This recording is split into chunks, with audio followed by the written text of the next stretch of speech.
Hey everyone, and welcome back to Uncle Sam Fun English. I'm Theus. And I'm Belle. Ready for another useful lesson? Absolutely. Today we're tackling how to overcome the fear of talking in English. It's so frustrating when you know the words but can't get them out. We'll give you the tools to speak confidently and break through that barrier. Let's dive in. So Belle, what's the biggest challenge people face when trying to speak English, especially when they're learning? Theus, it's definitely the fear of actually speaking.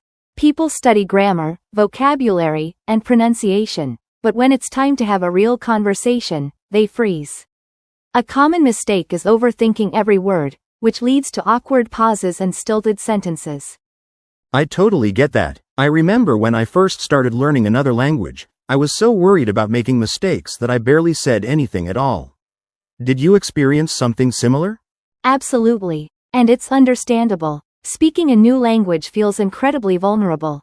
People worry about being judged, misunderstood, or sounding silly. This fear often leads to avoidance, which only reinforces the problem. They're afraid to make mistakes, but mistakes are crucial for learning. Exactly. I've also noticed that a lot of learners are afraid to speak because they compare themselves to native speakers. They hear fluent English and think they need to be perfect from day one. Or they worry about their accent being wrong, and that makes them not want to speak at all. That's a huge factor. The pressure to sound native is unrealistic and discouraging. Many people believe that if they don't sound perfect, they'll be perceived as less intelligent or capable. This anxiety often manifests as a reluctance to participate in conversations, even when they know the grammar and vocabulary. I've seen people stumble over simple phrases they know perfectly well, just because they're nervous. Like, they know how to say, "How are you?" but suddenly can't remember it in the moment. Or they understand a question, but they're so anxious about their response that they blank out. Precisely. Another common issue is the fear of not being able to express themselves adequately. They might have brilliant ideas, but struggle to find the right words in English. This frustration can be incredibly discouraging and lead to a sense of inadequacy. It really impacts their confidence. So how do we fix this, Belle? How do we help people overcome this fear and start speaking English with confidence? Is there a magic trick or something? While there's no magic trick, Theus, the key is to gradually build confidence through consistent practice and a change in mindset. It's about embracing mistakes, focusing on communication rather than perfection, and creating a supportive learning environment. It's all about baby steps. Alright, so the first rule to overcoming the fear of speaking is to reframe your mindset. Instead of thinking, "I'm going to fail," think, "I'm going to learn." Okay, I like that. But can you give me a specific example? Like, how would someone actually put that into practice? Sure. Instead of saying to yourself, "I'm going to sound stupid if I try to order coffee in English," try thinking, "This is a chance to practice and improve my pronunciation." Or, even if I make a mistake, the barista will probably understand, and I'll learn from it. Another one could be, every conversation, no matter how small, is a step towards fluency. See the difference? I think so. So, if I was about to give a presentation at work, instead of thinking, "Everyone will judge my grammar," I should think, "Let me try. This is a great opportunity to share my ideas and get valuable feedback." Exactly. You're shifting the focus from the fear of judgment to the opportunity for growth and connection. And it's not just positive thinking, it's about realistic optimism. Acknowledge the possibility of mistakes, but focus on the potential benefits. It makes a world of difference in how you approach the situation. Got it. So, instead of dwelling on the negatives, I reframe it to see the potential positives.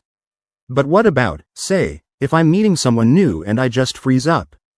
That's a common one. Then you can reframe the situation by thinking, "This person might be feeling nervous too." Or, "This is a chance to make a new connection and learn something interesting." Perhaps think, even if the conversation is short, "I'll have practiced my small talk." Maybe they are even more nervous than you are. That makes sense. I often forget that other people might be feeling just as awkward as I am. So, shifting my mindset from self-focus to considering the other person could help. Absolutely. It's about empathy, too. Plus, recognizing that everyone makes mistakes, even native speakers, can take some of the pressure off. Imagine approaching the situation as an experiment. Maybe, I'm going to try one new phrase today. Or, I'm going to ask one question. Take baby steps and celebrate each small victory. So Belle, what about those situations where you're not just speaking to native speakers, but people from all over the world? Does that change anything? Absolutely, Theus. When you're speaking with non-native speakers, you need to be even more mindful of your pace and clarity. Avoid slang and idioms they might not understand. That makes sense. I've noticed sometimes when I use slang, I get blank stares. Like, I said, "That's so lit," and they were totally confused. Is that what you mean? Exactly. Instead of lit, try saying, "That's amazing," or "That's fantastic." Using simpler, more universally understood words will make a huge difference. Okay, so simpler language. What about accents? Sometimes I worry mine is too strong, or I can't understand others' accents. Is there a secret to dealing with that? Well, first of all, don't be afraid to ask someone to repeat themselves. It's perfectly acceptable to say, "Excuse me, could you say that again?" Also, focus on the core message rather than getting hung up on every single word. So, if someone has a very strong accent, instead of panicking and just giving up, I should really just try to get the gist of what they're saying. Got it. Precisely. And the more you expose yourself to different accents, the easier it becomes to understand them. Watch movies from different countries, listen to podcasts with diverse speakers. So, practice makes perfect, even with accents. That's reassuring. But what if you just freeze? Like, you know the words, but your brain just goes blank in the moment? That's completely normal. It happens to everyone. The key is to have a few stock phrases ready to go. Things like, "Let me think about that for a moment," or, "That's a really interesting question." So, basically buy yourself some time.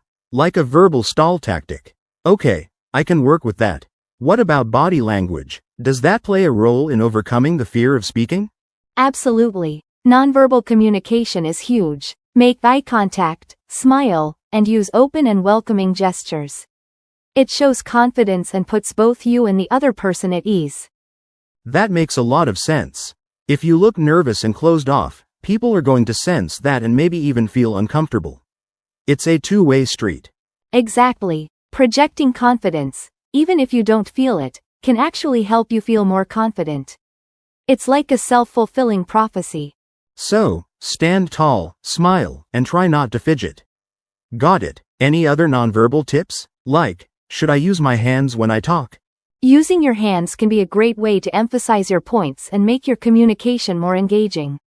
But be careful not to overdo it. Keep your gestures natural and authentic.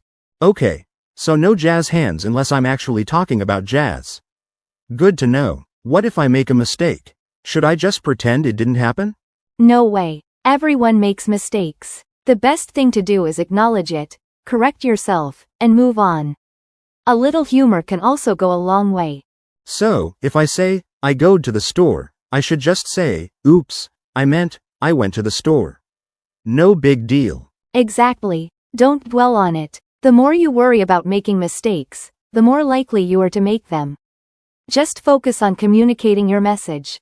That's really helpful, Belle. So, confidence, clear communication, and don't sweat the small stuff. I think I can do that.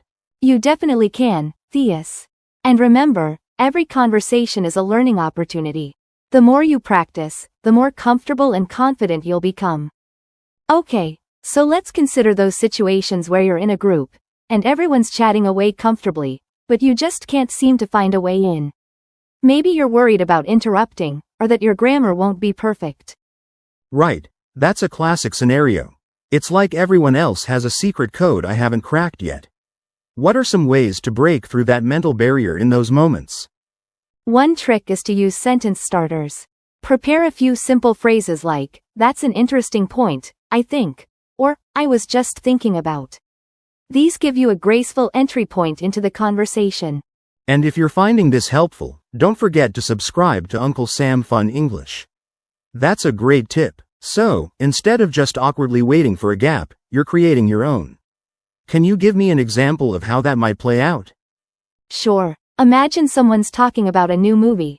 You could say, I was just thinking about seeing that movie too. Have you heard anything good about it? It's a simple way to show you're engaged. That's smooth. It opens the door for a response without putting too much pressure on yourself. What if you don't have an immediate opinion on the topic?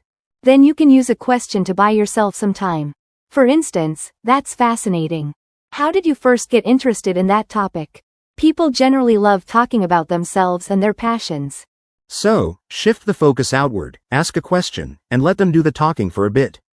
It's like easing yourself into the pool instead of jumping in headfirst. Exactly. And while they're talking, you can gather your thoughts and formulate a more informed response. Active listening is key here. Really listen to what they're saying, and build upon that. Okay, that makes sense. What about when you're in a professional setting, like a meeting, and you need to contribute but you're feeling intimidated by more experienced colleagues? That's a very common fear. In those situations, it's helpful to prepare in advance. If you know the agenda, brainstorm a few points you'd like to make or questions you'd like to ask. Preparation is definitely crucial. It boosts your confidence when you know you have something valuable to contribute. What if the conversation takes an unexpected turn? Even if the conversation veers off course, having that initial preparation will still help you feel more grounded. You can always steer it back to your prepared points or find a related angle. So, it's like having a mental safety net. You've got a plan, but you're also flexible enough to adapt to the flow of the conversation. What are some other strategies for overcoming that fear in meetings? Another strategy is to focus on the value you're bringing to the table. Remind yourself of your expertise and the unique perspective you can offer. Believe in yourself. That's a great point. Sometimes we get so caught up in our insecurities that we forget about our strengths. It's important to remember why you're there in the first place. Exactly. And don't be afraid to start small. Offer a simple suggestion or ask a clarifying question. You don't have to deliver a grand speech to make an impact. Small contributions matter. Let's practice. I'm going to give you a scenario, and you tell me how you would respond in English. Imagine you're at a coffee shop and want to order a latte. What would you say? Okay, this should be easy. I would probably say, I want a latte. Is that right? That's perfectly understandable, but it could sound a little direct. A more polite way to ask would be, could I have a latte, please? Or, I'd like a latte, please. It's all about adding that touch of politeness. Ah, I see. So, it's not wrong, just not the most polite. Okay, let me try again. I'd like a latte, please, with oat milk if you have it. Excellent. That's a much more natural and polite way to order. You've also added a specific request, which is great. Now, let's add a little more complexity.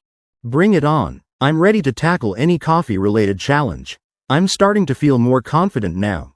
Okay, imagine the barista asks you if you want it hot or iced. How would you respond? I guess I would say, hot, please. Simple and direct, right? It works, but let's elevate it.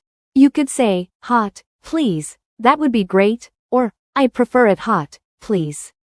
Adding a little extra makes a difference. Got it. So, it's about adding those little phrases that make it sound more natural and less demanding.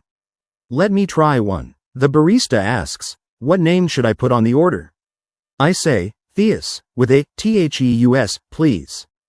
Fantastic. That's perfect. You've clearly and politely given your name and even spelled it out to avoid any confusion. See how much better that sounds. It does feel much smoother and less awkward. I think I'm getting the hang of this. What if they ask if I want any sugar or sweetener? Great question. You could say, no sugar, thank you, if you don't want any. Or, if you prefer a little sweetness, you could say, just a little sugar, please, or, 1 sugar packet, please. Okay, so, no sugar, thank you, is pretty straightforward. But what if they have different sweeteners like stevia or Splenda? That's when you can be more specific. You could ask, do you have stevia? If they say yes, you can add, could I have stevia, please? If they list their options, you can choose and say, I'd like Splenda, please. This is so helpful. I always feel awkward trying to figure out the right words in those situations. Let me try another scenario. I'm at a restaurant, and I want to order a burger. Okay, you're at the restaurant. The waiter comes to your table. What do you say? I would probably say, I'll have the burger. Is that okay, or is there a better way? That's fine, but you can add a touch of politeness. Try saying, I'd like the burger, please, or, I'll take the burger, please. Small changes, big impact. All right, I'd like the burger, please. Now, what if I want to specify how I want it cooked? That's important. You can say, I'd like the burger, please, cooked medium rare. Or, could I have the burger medium well, please? Just add your preference after the initial order. So, it's all about being clear and polite. Okay, let me try ordering with some customizations. I'd like the burger, please, cooked medium rare, with no onions and extra pickles. Perfect. You've clearly communicated your order and your preferences in a polite and natural way. You're doing great. One more scenario for you. Okay, I'm ready. Let's see what you've got. I'm feeling more and more confident now. You're at a clothing store, and you want to ask if they have a particular size in a shirt you like. How do you approach the salesperson? This one is a bit trickier. I might just say, do you have this in a large? It's understandable, but let's polish it up. You could say, excuse me, do you have this shirt in a size large? Or, hi, I was wondering if you have this in a large. Adding, excuse me, or, hi, makes a big difference. Okay, I see the difference. It's about being respectful and acknowledging their presence before jumping into my request.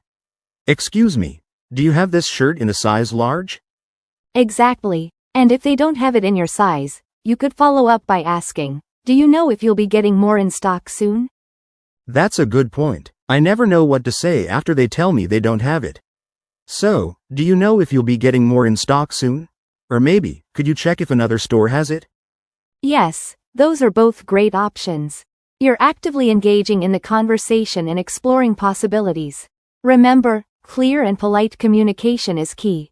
Now it's your turn to practice at home. Try these scenarios out loud. Great idea, listeners. Try these scenarios in front of a mirror or with a friend. The more you practice, the more natural it will become. Don't be afraid to make mistakes. So, remember, practice is key to overcoming your fear and finding your voice in English. A great tip is to start with small, low-pressure conversations to build your confidence. Believe in yourself. Every word you speak is a step closer to fluency and feeling comfortable. Remember to subscribe to Uncle Sam Fun English for more lessons like this to boost your confidence. Thanks for listening. Keep practicing and believing in yourself. See you next time. Bye everyone.